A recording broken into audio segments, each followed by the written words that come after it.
The Healer, The Healing Work of Mary Baker Eddy, compiled and arranged by David Keyston. Part 4, Fourth Continuation. Number 91. My mother often related the following experience, which occurred in the Lynn household. I was sick, and my mother called a medical doctor. The physician gave my father a prescription to fill at a drugstore. While he was gone, Mrs. Glover came in. She stopped at the door and listened to my mother's fears about me. Mrs. Glover said, "Put away the medicine. Flora is all right." When my father returned with the medicine, I was playing on the floor, perfectly well. I have been well all my life. It is reported that Mrs. Eddy wrote Science and Health in 2 weeks, writing as fast as possible and dropping the sheets on the floor. Then in the evening she would gather them together and put them in order. Then she took up the task of rewriting them. When asked why she had to rewrite them, she replied that she translated from the pure language of spirit, a language unknown to anyone. One asked her to speak in that language, and she did. When asked if she understood, the questioner said, "Not a word." At another time, Adam Dickey expressed approval of what Mrs. Eddy had been writing, and she said, "God wrote that." He replied, "I know he did, for I felt it." Mrs. Eddy said, "I believe you did." Number 92. I was told that one of the early students went to our leader for advice. The student told Mrs. Eddy that she had a claim of sickness and also other difficulties which she had prayed over faithfully and had solicited help of other practitioners, and yet her needs had not been met. She asked our leader to advise her what to do. Mrs. Eddy, so I was told, advised her to read Science and Health through in 1 month. The lady did so and was healed, and her difficulties were all worked out harmoniously.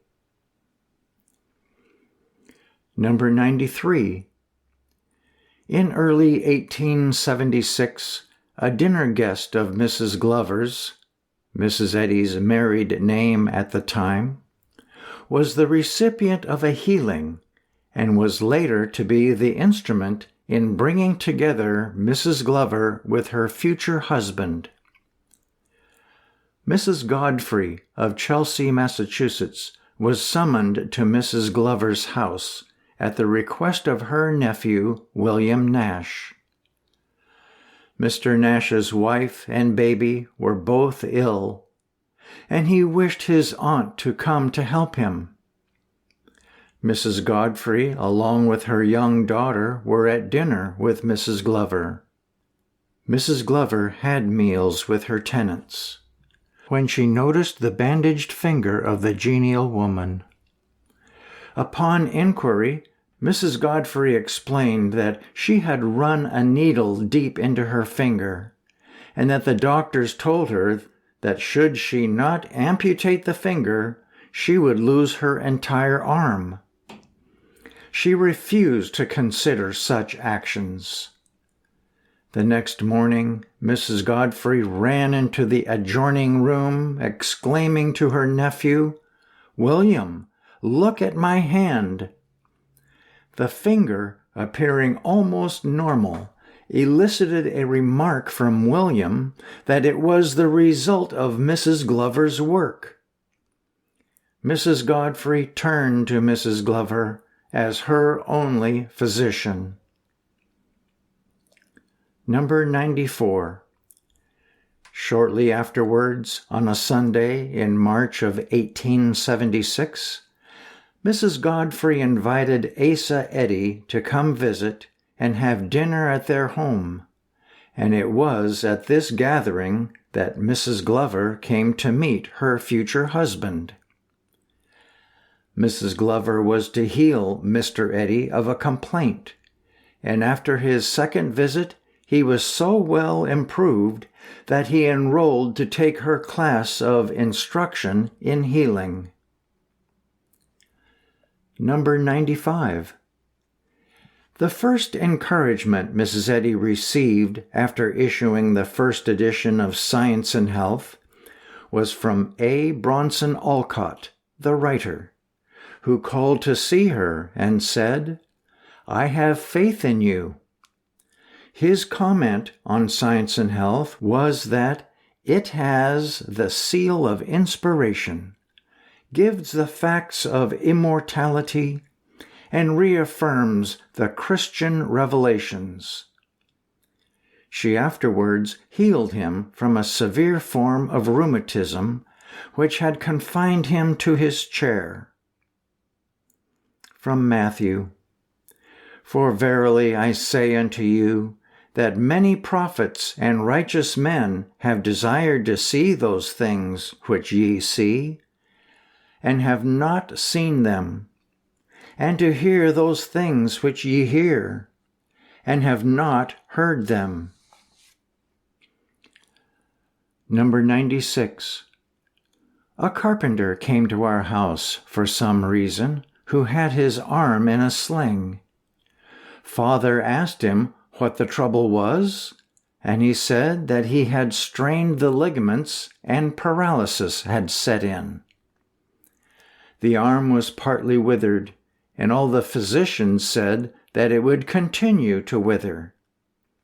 He said that he had been to the best physicians and hospitals there were. Father told him about Mrs. Eddy, and asked him if he went to her to come and tell him the result. About a week later, the carpenter came to the house to tell Father that he was completely healed. I might add that when this man came to see Mrs. Eddy, she was too busy to come down to talk with him, and just opened a window in her parlor room on the second floor and called down to him. Father never told me any details of this experience other than those I have related. But as far as I know, this was the only conversation Mrs. Eddy had with the man, and he came away healed. Number 97. The Nashes, while being tenants of Mrs. Glover's, did not show an interest in Christian Science. They, in fact, had their own doctor and nurse. They did, however, have the highest regard for Mrs. Glover, and even had their little girl named Flora Glover Nash. On one occasion, Mrs. Nash asked Mrs. Glover's opinion about the condition of her daughter, which seemed worse than usual. She didn't take control of the situation or interfere in any way, but only spoke quietly, soothing the troubled thought of the mother, and shortly everything was all right. From Psalms. His work is honorable and glorious, and his righteousness endureth forever. He hath made his wonderful works to be remembered. The Lord is gracious and full of compassion. He hath showed his people the power of his works, that he may give them the heritage of the heathen. The works of his hands are verity and judgment. All his commandments are sure. Number 98. It was only a few months after our stay with my cousins, early the following winter, that I, Mary Godfrey, had an attack of membranous croup. I had suffered with this all during childhood, and father and mother both used to become very fearful that they would lose me during one of these attacks. But this time, mother was so sure that Mrs. Glover, as Mrs. Eddy was known at the time, could heal me, that she wrapped me up in a blanket and started off to Lynn in a heavy snowstorm, my Aunt Nancy accompanying us to the station. Aunt Nancy kept telling Mother that she was crazy to take me on such a journey on a day like that, and I would surely die. But Mother went right on and finally got me to Lynn. When she reached Mrs. Glover's house, she went straight to the back door so that she could get in more quickly. Mrs. Glover came to the door at once and, as calmly as if nothing was the matter, said that if I would run upstairs and play, I would be all right. I do not remember much about it, except that I did as she told me, for I had been taught to be obedient. I ran upstairs to the Nashes, boarders of Mrs. Eddy's, apartment, and immediately I was all right. That was the end of the awful condition. They stayed at the house that night, and in the morning Mr. Godfrey came over to be with them. Mrs. Glover saw him then and told him that it was his fault that his daughter had had those problems. The little girl was very upset at hearing Mrs. Glover say this to her father, as she thought her father was a wonderful man.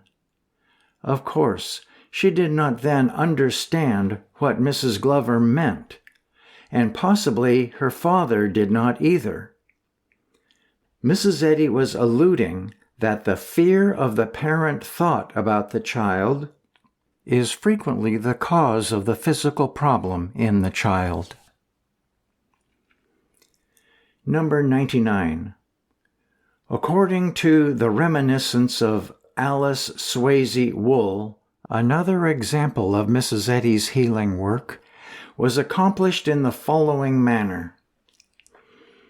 In about the year 1876 or 1877, when Mrs. Eddy was living on Broad Street, Lynn, I was living in Beverly and was very ill with pain in the abdomen, and the doctor had not been able to relieve me.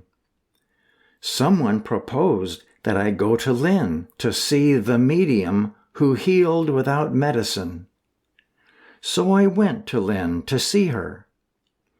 Mrs. Eddy opened the door herself and invited me in. I told her what seemed to be the matter, and she talked with me a few minutes and then said, "Now, we won't talk any more." She closed her eyes and sat with her hands in her lap for about 10 minutes. Then she said, "You will not have that trouble any more." And I said, "Aren't you going to rub me or do anything?" And she said, "You are healed." And I was. Number 100. Mrs. Ellen Linscott told me this. She lived with Mrs. Eddy at the college, Massachusetts Metaphysical College, on Columbus Avenue. And one day a woman called to see then Mrs. Glover. On that day, Mrs. Glover had directed she was not to be disturbed. The woman expressed her regret, saying she was in town only for the day and wished to see and thank Mrs. Glover for healing her of cancer in the throat. Afterwards, when Mrs. Glover was told of it, she said about this, "Oh, I am so sorry not to have seen her." Some time ago she came and showed me her throat with an awful cancer eating into the jugular vein. The sight was so awful, I turned away and knew in the most positive way that God knew nothing of such a thing. That was all the treatment I gave her. And she quoted the incident in Unity of Good. See reference in epigram at front of this book. Mrs. Linscott said in 1903, "Not long ago I had a letter from Mrs. Eddy asking me to find out about this woman and the incident that happened 15 or more years ago." Number 101. Mrs. Eddy was called to a case of fever where 2 physicians were present. They said the man could not live. He had refused to eat anything for a week. As she went to his door, he was saying, "This tastes good, and that tastes good," and he did not have any food in the room. Mrs. Eddy said, "With that consciousness, he can live without eating." The physicians laughed at it. "Well, he can eat," she said, and instantly he was in his right mind, recognized someone in the room, and called for something to eat. They brought him a bountiful supply, and he ate it all, dressed himself, and went out in the yard entirely well. From Psalms. The Lord satisfieth thy mouth with good things, so that thy youth is renewed like the eagles. From Proverbs. The Lord will not suffer the soul of the righteous to famish. Number 102.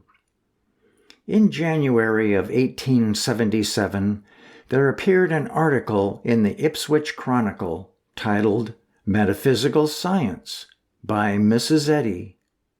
It read in part, "The tree is known by its fruit, and the fruits of this knowledge are sin, sickness, and death. But the fruits of our opposite discovery and higher perception of spiritual things are health and immortality, in which the material fades out of all calculations of being." This is the only true statement of Christian Science by which we have caused a man with a decayed bone to stand almost instantly on that limb and to be healed. The most terrible distortions of limbs and the most hopeless chronic diseases have yielded at once to our spiritual position. The example placed before us by our blessed Master reiterated this truth that enables us to handle serpents unharmed. We have discovered dormant disease in this mind 3 months before it was reproduced on the body or to mortal consciousness. Also have destroyed disease in this unconscious source, and told the patient he was healed 3 weeks before the body would indicate this fact, and never in a single instance were we mistaken. Number 103. 11-year-old Grace Choate, her mother, and her infant sister were among the tenants at 8 Broad Street. Mrs. Glover greatly loved the baby, and would come downstairs and hold her in her arms. She seemed hungry for children and the affection children expressed. This love of children is a constant theme throughout her life. The little girl had often noticed the sign at 8 Broad Street, which read, "Mary B. Glover's Christian Scientist's home. And she had heard that Mrs. Glover was a doctor. Childlike, she reasoned, "If I must have a doctor, I will go to the lady on Broad Street. The sign shows she is a Christian.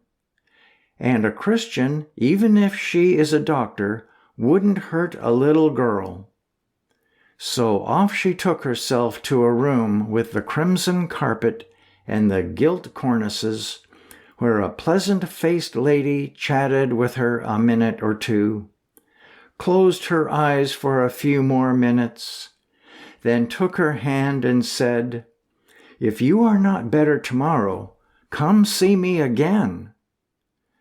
Nothing was said about Christian Science, either by Mrs. Glover or by Asa Eddy, who met the child at the door. But the pain was gone, and the child ran all the way home. "I was filled with wonder," she wrote later, "at the loving kindness of the people who were so good to a little girl." From Luke. Jesus called them unto him, and said, "Suffer little children to come unto me, and forbid them not, for of such is the kingdom of God. Verily I say unto you, whosoever shall not receive the kingdom of God as a little child shall in no wise enter therein." Number 104. Mrs. Eddy was known to help even those that did their best to harm her. One such account is her healing of a student, George Berry, of tuberculosis. He later attempted to bring suit against her for alleged damages. From Matthew. Ye have heard that it hath been said, Thou shalt love thy neighbor, and hate thine enemy. But I say unto you, love your enemies. Bless them that curse you. Do good to them that hate you.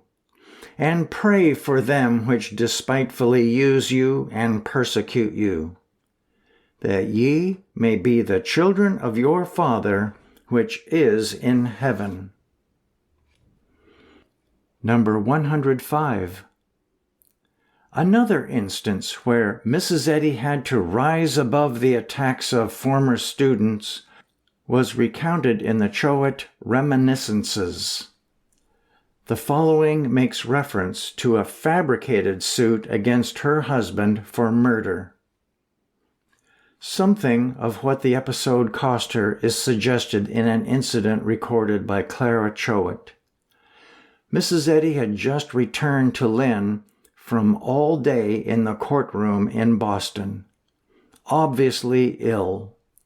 She left Mrs. Choate and Miranda Rice in the sitting room, but a little while later passed through the room again, her face pale, blood on her lips, and shakily bearing in her hands a basin with blood in it. The two women ran forward to her, but she motioned them back, saying, "God can heal me. God can heal me," and went into the next room.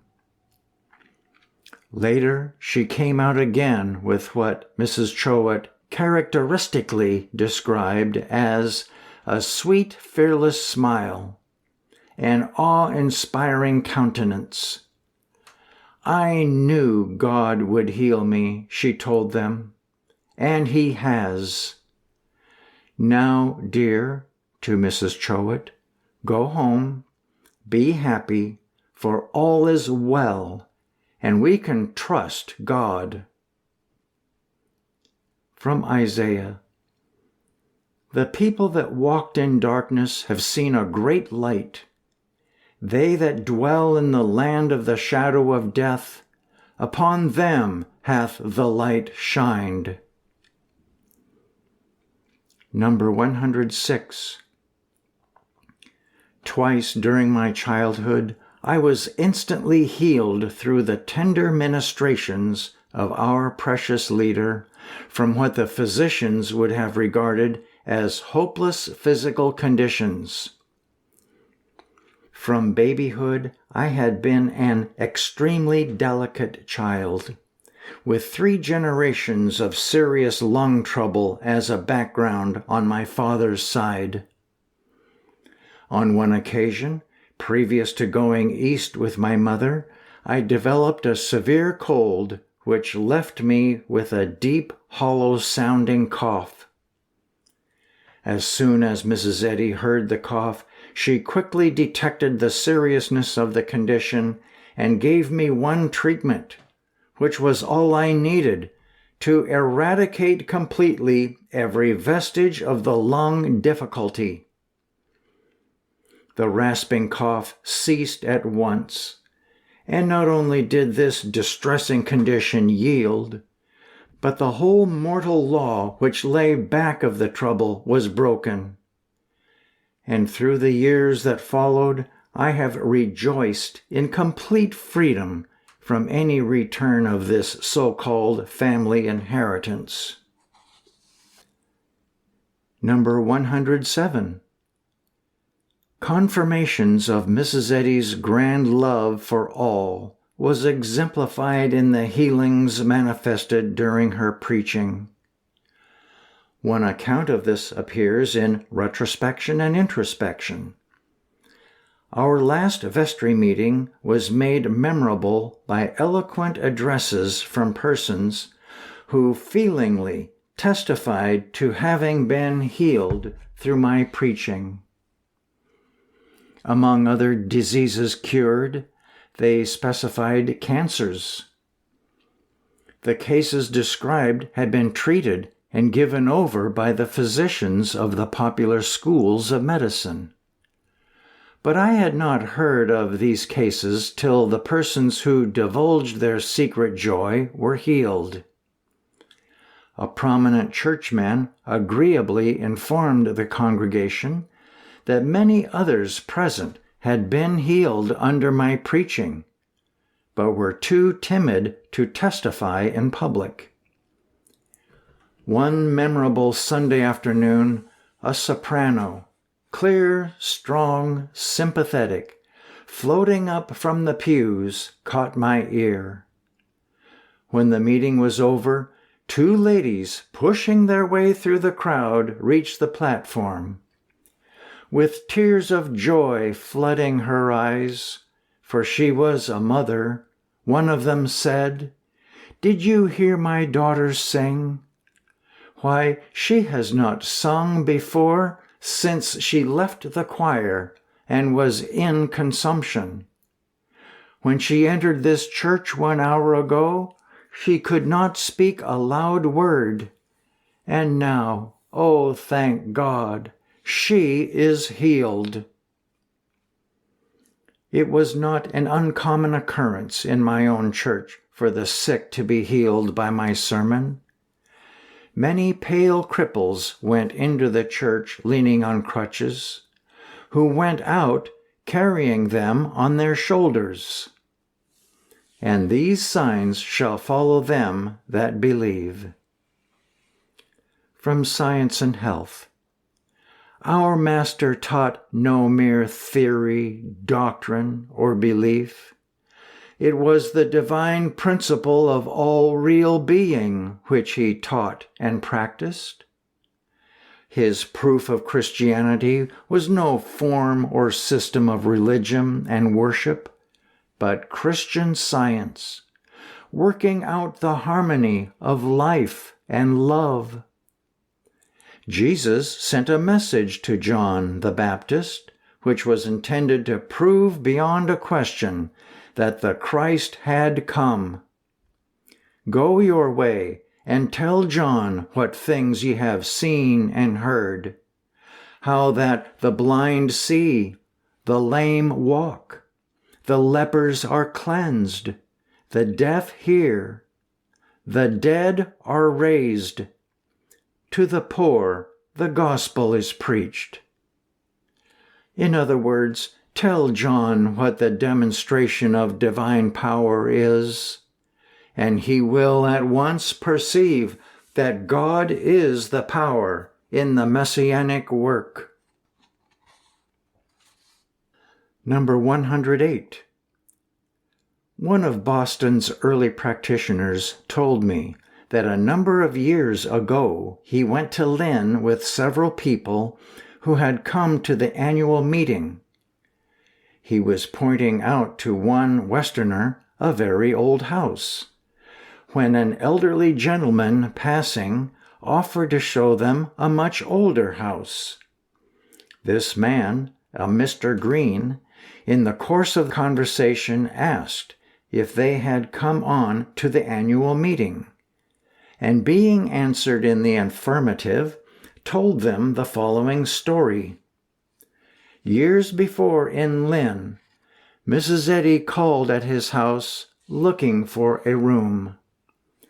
His wife said they could not let her have a room because they had a sick daughter in the house who was dying of consumption. Mrs. Eddy went upstairs to the daughter, and he and his wife could remember nothing that happened after that till they saw Mrs. Eddy and their daughter walk in the front door. He and his wife were in a kind of daze and had not seen them go out. It was a cold, raw day, but the daughter was completely healed when she returned from the walk. They rented a room to Mrs. Eddy, but a neighbor woman told his wife some tales against our leader, and said she was a dangerous woman, so Mrs. Green would not let Mrs. Eddy come. Imagine, after saving the child's life, they would not so much as rent her a room. Mrs. Eddy left him Science and Health, which he put in his bookcase. Some time after this, Mr. Green was suffering from nervous prostration, and it occurred to him to read the book our leader left. He read and woke up well the next morning. Later, he had a running sore on his arm, which had to be dressed daily. One day, he decided to try and heal it by reading the book. He read and was healed. His wife got an attack of asthma, which went on for some time, to the disturbance of the whole household. He decided to read her well, without saying anything to her about it. He read the book again, and she was completely healed. But his wife and one of his daughters, not the one who was healed, remained opposed to Christian Science. It is possible that this healing is the same as recounted in historical papers by Judge Clifford P. Smith, although the healing there was of brain fever, even though the date was similar and the name of the young girl was Josephine Green, daughter of Mr. and Mrs. C.E.L. Green. From Matthew. If I cast out devils by the Spirit of God, then the kingdom of God is come unto you. Number 109.